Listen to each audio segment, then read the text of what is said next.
अस्सलाम वालेकुम। दानिश.pk के साथ हम कुछ वीडियोस आपके साथ शेयर किया करेंगे इस प्लेटफॉर्म से, और वो वीडियोस होंगी फिल्म रिव्यूज के हवाले से।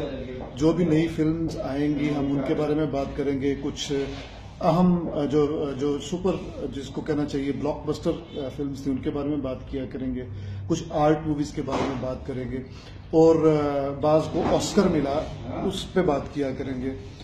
तीनों जो हमारी मेजर इंडस्ट्रीज हैं, हॉलीवुड है, बॉलीवुड है और लॉलीवुड है, इन पे जो काबिल जिक्र फिल्में हुआ करेंगी उस पे हम इस सेगमेंट पे बात किया करेंगे। तो आज जैसे कि मैंने अर्ज किया कि ऑस्कर पे भी हम बात करेंगे, तो आज ऑस्कर अवार्ड की इत्तेफाक से आज ही तकरीब थी और उसमें लाला लैंड जो म्यूजिकल था, शाहकार था, उसको 6 ऑस्कर अवार्ड्स मिले।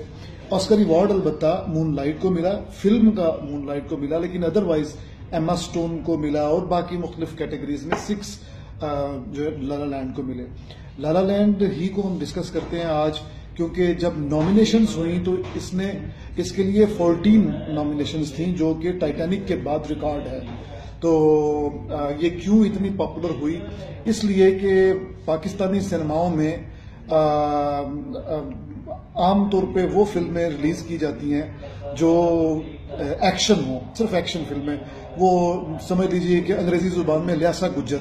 मसलन पिछले दिनों में मैंने जॉन विक 2 देखी, जैंडर केज देखी और उसके अलावा रिसरेक्शन देखी। आप यकीन करें सिर्फ जुबान के फर्क के साथ और थोड़ी सी टेक्नोलॉजिकल डिफरेंस के साथ वही बकवास कहानी, वही गंदी एक्टिंग और सर दर्द निरा 10 मिनट बर्दाश्त न कर सके इस तरह की फिल्मों को। लेकिन स्टेटस सिंबल है, लोग देखते हैं शौक से। जॉन विक कर रहे होते हैं या जेंडर केज कर रहे होते हैं। हमारे लिए तो बहुत ही ज्यादा ये एक मुश्किल था इस तरह की फिल्मों को झेलना, देखना नहीं, बर्दाश्त करना। तो लाला लैंड इस ऐसे आलम में एक ठंडी हवा का झोंका थी, क्योंकि एक लव स्टोरी थी और म्यूजिकल थी।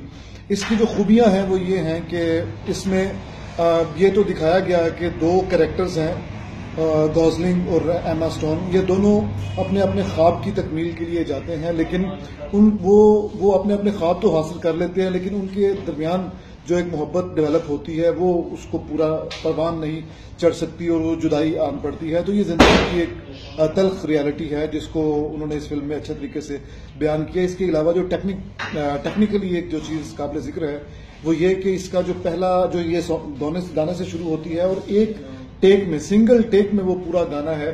मुझे इस गाने से वो याद आया, चलन जैसे हवाएं सनन सनन, वो भी तकरीबन 1.25 मिनट या इससे ज्यादा तक सिंगल टेक चलता चला जाता है और इस तरह ये इसका गाना भी सिंगल टेक पे चलता रहता है। इसके अलावा इसकी लाइट बहुत अमेजिंग है, इसके कलर्स बहुत अच्छे हैं। बुरे सिनेमे में अगर आप देखेंगे तो आपको इसके कलर्स शायद पसंद ना आए, लेकिन ये कलर्स बहुत शार्प हैं। फिर ये कि म्यूजिक है इसके थ्रू आउट, यानी है रगे साज में रवां साहिब साज का लहू। तो इस फिल्म के जो रग में जो लहू है वो म्यूजिक है, तो इस हवाले से बेहद खूबसूरत है। लाइट का बेहद अच्छा इस्तेमाल है, बिलखसूस जहां पे एम्मा स्टोन आके स्टोरी जैसे सुनाती है तो कैसे आहिस्ता आहिस्ता लाइट डिसअपियर होती है और उसके बाद वो स्पॉटलाइट किसी कैफियत इख्तियार कर लेती है। इसके जो सेट्स हैं वो बहुत अच्छे हैं, इसकी कहानी की प्रोग्रेशन बहुत अच्छी है, इसकी एडिटिंग बहुत अच्छी है। मैं समझता हूं कि स्क्रीन प्ले बहुत टाइट है, सादा सी कहानी लेकिन स्क्रीन प्ले बहुत उम्दा। तो ये it keeps you glued to the screen. तो शायद ये वो खुसूसियात है जिनकी बुनियाद पर इसको मल्टीपल ऑस्कर्स मिले। इंशाल्लाह अगली नशिस्त में किसी और फिल्म के साथ आपकी खिदमत में हाजिर होंगे। मैं हूं अहमद हम्माद और दानिश.pk के साथ हम फिल्मों पे बात किया करेंगे।